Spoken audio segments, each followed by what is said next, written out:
Hi YouTube, so here's the deal. As is getting increasingly common these days, I need to record a video super quick to upload for next Tuesday because I'm not going to have any other time to record anything. But this whole thing where I've just been recording, no notes reviews, generally of like tasting sets and things, it's been getting a little bit stale for me, so I want to kind of mix it up a little bit. So here's what we're going to do. I don't know what we're going to be recording. I've given myself two options. Some pear brandies from America and the Tomintoul tasting set from Speyside in Scotland. And what will decide what I'm tasting today, I got my 3 glasses lined up, is going to be a coin flip. So we're going to say, heads, pear brandy, because pears kind of look like heads. I mean, to me at least. I mean, they also kind of look like butts, but and the tails is going to be Tomintoul tasting set. And we're going to go by the decision. And so I'm just going to flick this, let it land on the surface, and we'll see what happens.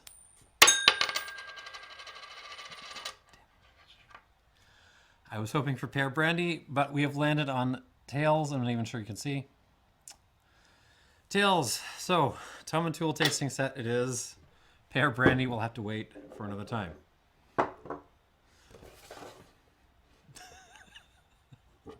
Okay. Tomintoul.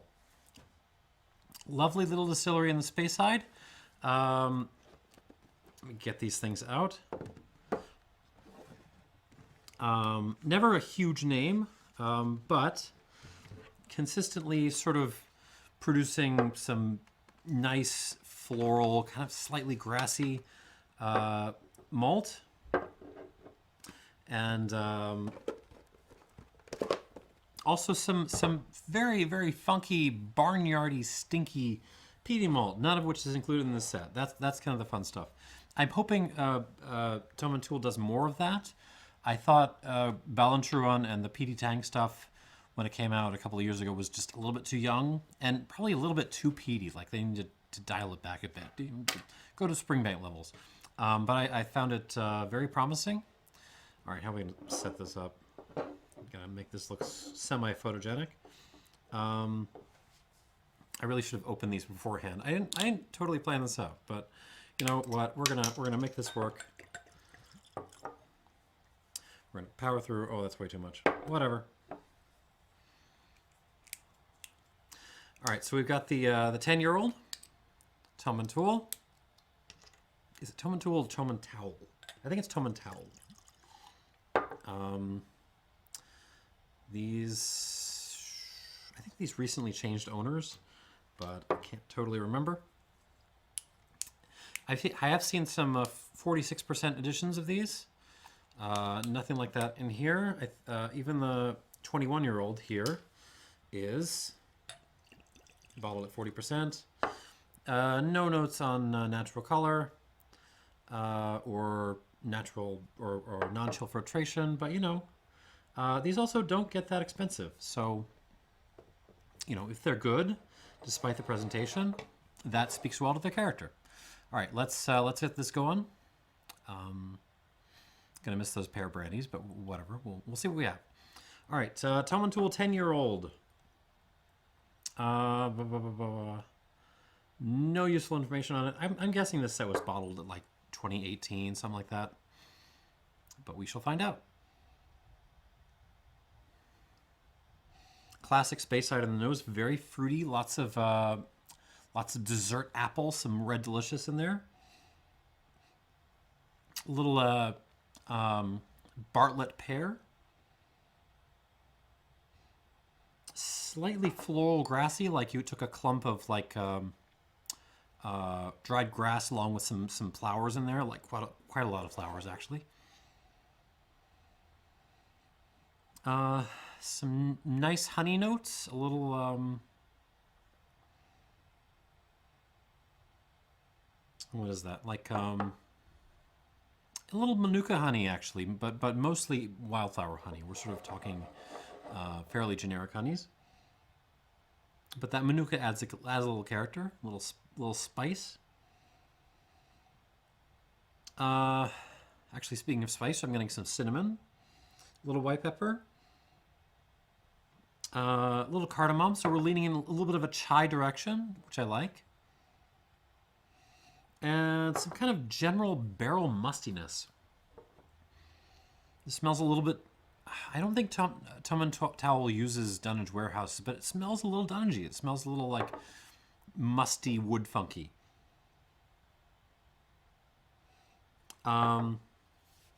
Now, obviously, this is presented at very low proof. Chill filter, almost certainly, and almost certainly with a little bit of colorant, which is not helping. But it's a nice, bright, fruity nose. I'm not going to be mad at this if someone hands this to me at a party, which they won't because no one knows what Tomintoul is. On the palate.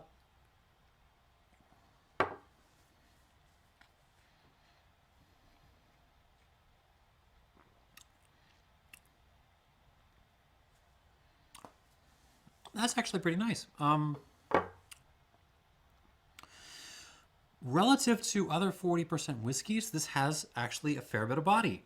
It's actually kind of coating my mouth pretty darn well. Not bad.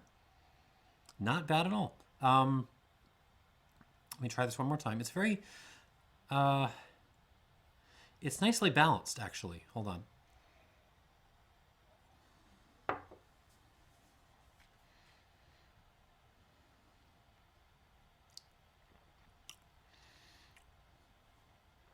A little bit more grassiness going, a little bit of an herbaceous character coming through than on the nose.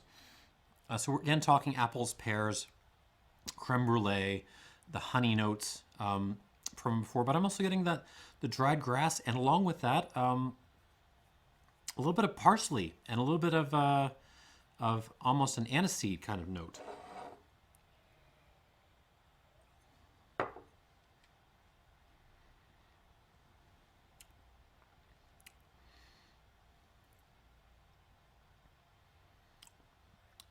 Yeah, anise.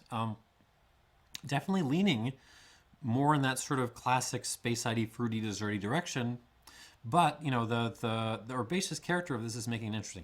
Slightly hard, cardboardy on the finish, which is just something you get in, you know, 40% Speyside or 40% malts in general at this kind of price range. But I'm surprised. This is actually pretty solid.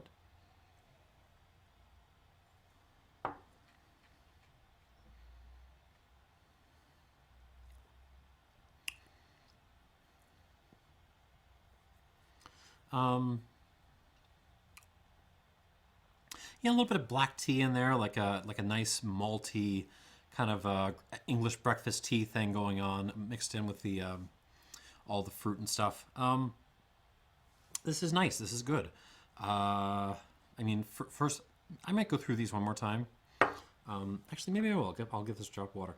So my first thought on this is this is a classic 83 pointer. This is good. This is actually surprisingly solid. You know, by no means a great whiskey, but you know, if you can get this for 30 in the 30s, money wise, I think you're doing well. I think I like this better than, you know, the entry level Glenlivets and stuff like that. This is okay. Real whiskey. But, you know, insert all my complaints about, you know, how this should be, you know, even 3% more would be great, you know, et cetera, et cetera, et cetera. But, you know, what's in the glass is okay. All right, moving on to the, what is this? Tomintoul 16-year-old. Any useful information on the label?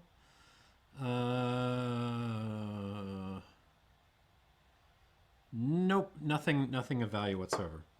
Oh well. Is there anything on the back of this thing?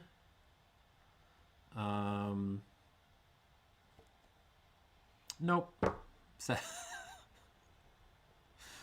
I would love to give you like useful information, but there just isn't any there. All right. 16-year-old. Here we go. Much more closed on the nose.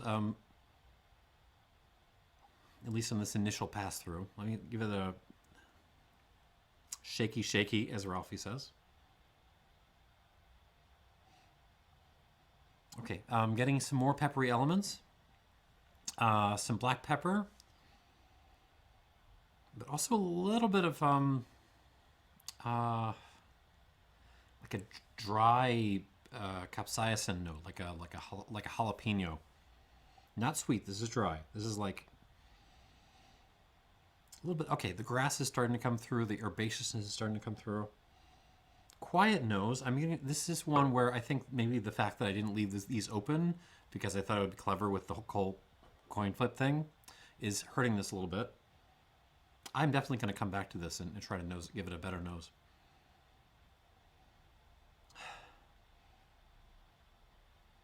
Yeah, that kind of basil, parsley, anise thing is coming through. But it feels very close. It feels kind of aromatically challenged. On the palate,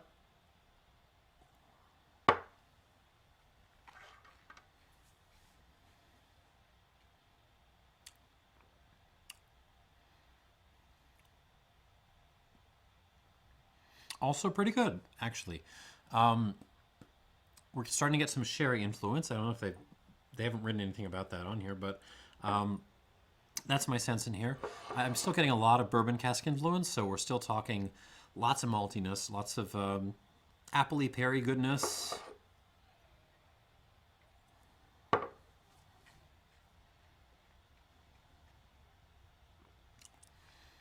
More ash, more pepper.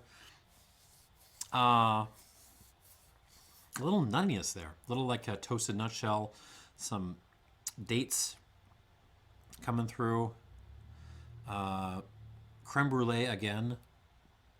But what's intriguing me is that slight herbaceous note, that almost like grass and mixed with garden herbs kind of character.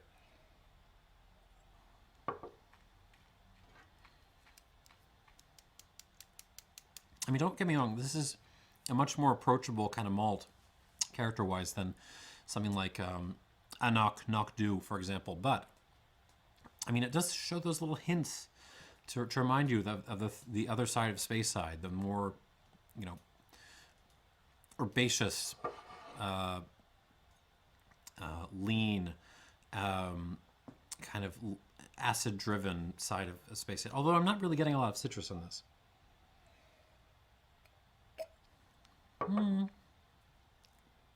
There's some orange marmalade, but that's about it citrus-wise.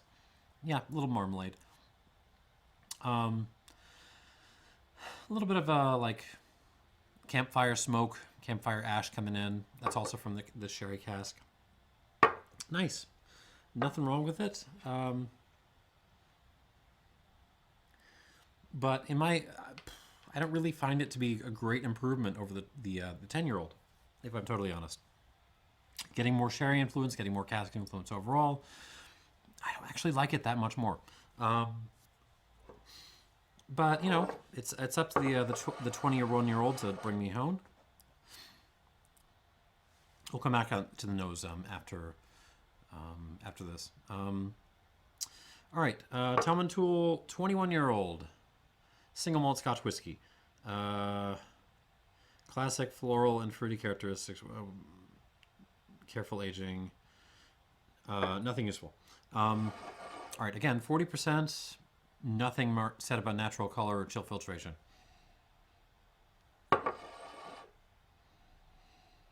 Okay.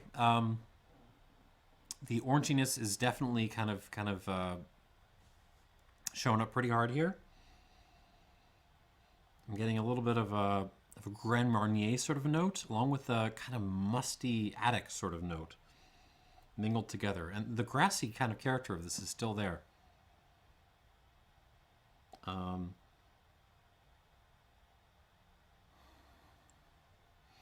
Much less of that exuberant maltiness I was getting on the 10-year-old. Some sort of dried cranberry, dried cherry. Some coffee notes, definitely some tea notes. That English breakfast tea thing is back. And shot of espresso in there.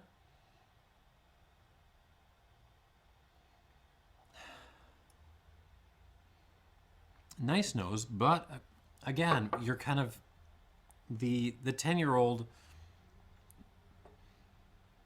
Yeah, the freshness of the 10-year-old was not actually sort of any less than this.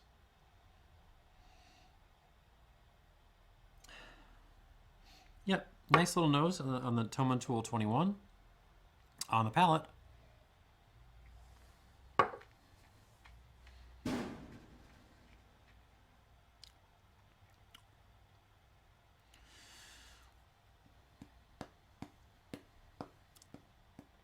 Okay, so it's good, but can I stop and rant for a second?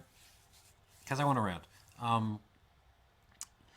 Distillers, whiskey producers, stop making the same old whiskey. Stop it.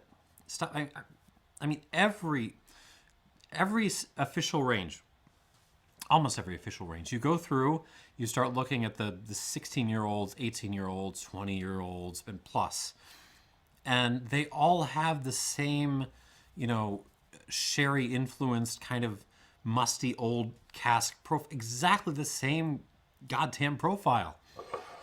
And everyone, it's all tiny variations on Johnny Walker Blue Label, and they're nice, but they're all the same damn whiskey. So here's a puzzle for you. This came up in Discord chat a couple of weeks ago. The question came up. Someone wanted to buy a bottle of whiskey, nice one, $100 to $200 for a friend, but as a friend who did not like sherry influence and a friend who did not like peat. So we had to think of something in that price range which was not peaty and not sherried. Can you think of anything? What do you got? Widely available too. That's another requirement. Think of something in someone's official range that is not defined by sort of nice sherry cask influence and also not defined by peat.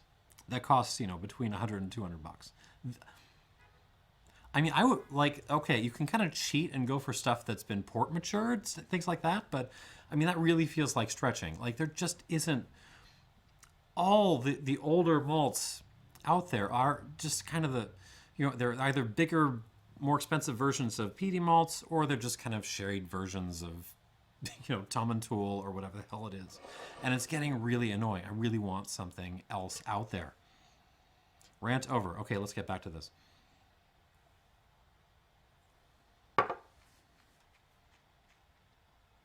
And I'm not complaining about this whiskey. It's a nice whiskey, actually. I on the palate, it kind of wins me over again. These three are actually delivering much more serious palates than I expect from the provenance of the distillery and from the way it's presented. They actually hold in my mouth pretty well. So I'm getting that the appley pear notes are there, but it's more like almost dried candied apple and dried candied pear, if that makes sense. The orange marmalade is there. A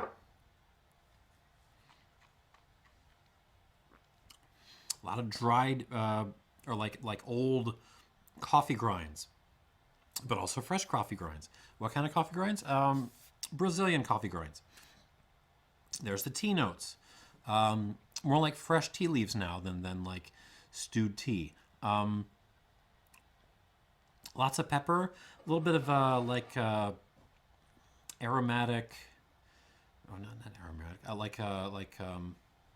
Natural cigar wrap. Like you kind of took a natural cigar, maybe a Honduran natural wrap, and you kind of started chewing on it in your mouth. There's a little bit of that, little cigar.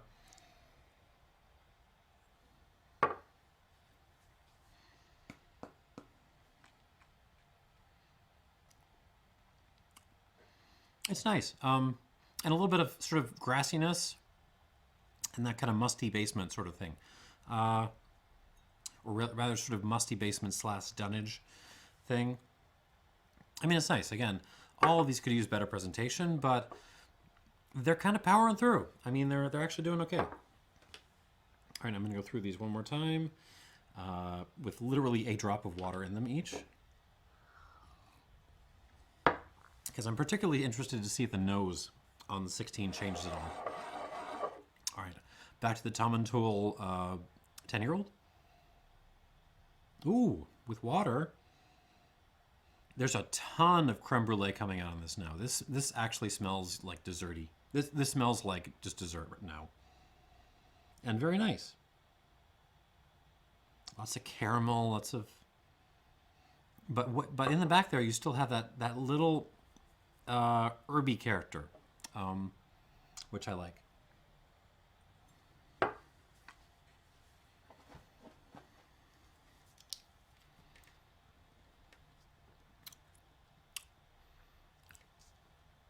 Actually, on the palate, it's the herby character that kind of comes out with the water. And I'm enjoying it. It's actually kind of mingling with the appley freshness of this. There's some more some like cracked pepper in there. That's good. I'm going to give that 83 points. 83 points out of 100 for Tomintoul 10-year-old. Now I'm beginning to wonder, like, would the pear brandies have lived up to this? Because these are kind of not great whiskeys by any means, but like it's like I got so disappointed by the Bowmore range and kind of the Aberfeldy range, because those are bigger names, right? But these, nobody cares about Tomintoul, but these are okay. I'm not overwhelmed. I'm not underwhelmed. I am whelmed by these whiskeys. Okay, so the 16-year-old is starting to pop open now. And we're starting to get some more apple and pear in there. I'm really getting a little bit of like a fresh Calvados note, believe it or not. But surrounded with those sort of lightly sherry notes. It's nowhere near as sherry to the 21. But those notes are kind of there. It's sort of manifesting as sort of the ashy, peppery character, and a little bit of that fig thing, or dates rather, on the palate.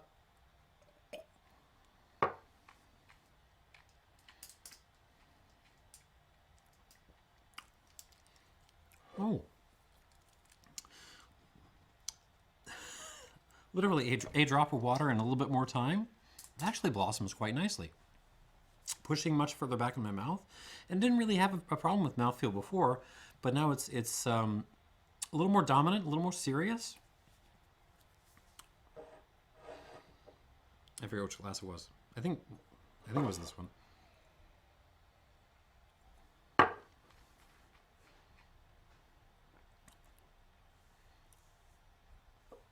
Wait, now I'm confusing myself.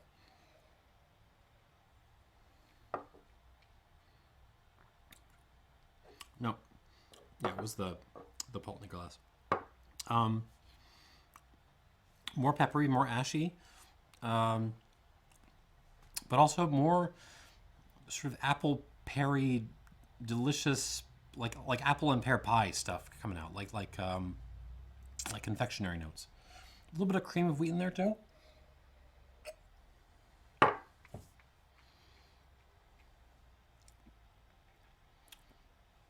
Yeah, that's okay. That is okay. I don't like it that much more than the 10-year-old, but I'm gonna give it 83 plus out of 100, and I mean, we're already doing better than Aberfeldy, right? Which is, you know, I mean, by no means it's not Macallan or anything, but you know. But it's certainly not Tomintoul. All right, back to the 21. Quiets down a little bit on the nose, except the coffee element kind of turns up and takes over.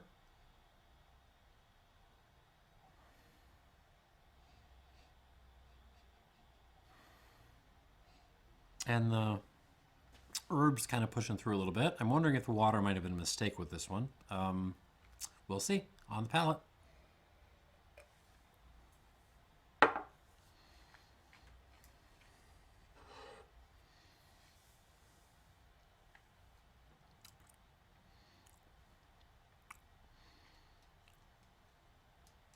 It doesn't get any better than it was before on the palate, which is not the case with the other two. The other two got elevated a little bit. 21 kind of stays the same. So I would just drink the 21 neat, honestly. But what's there is lovely.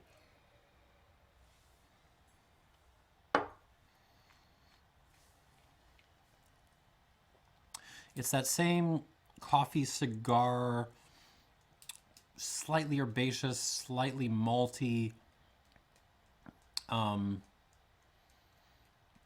of, mixture as it was before. And that's exactly what every other kind of 21-year-old or 16, 18 plus whiskey is kind of doing at this price range, which is really, really annoying. But it works. It's a good profile. I would give this 21 84 points. It's nice. And, if you got to give someone a 21-year-old whiskey, and assuming you can get a good deal on this is pretty solid.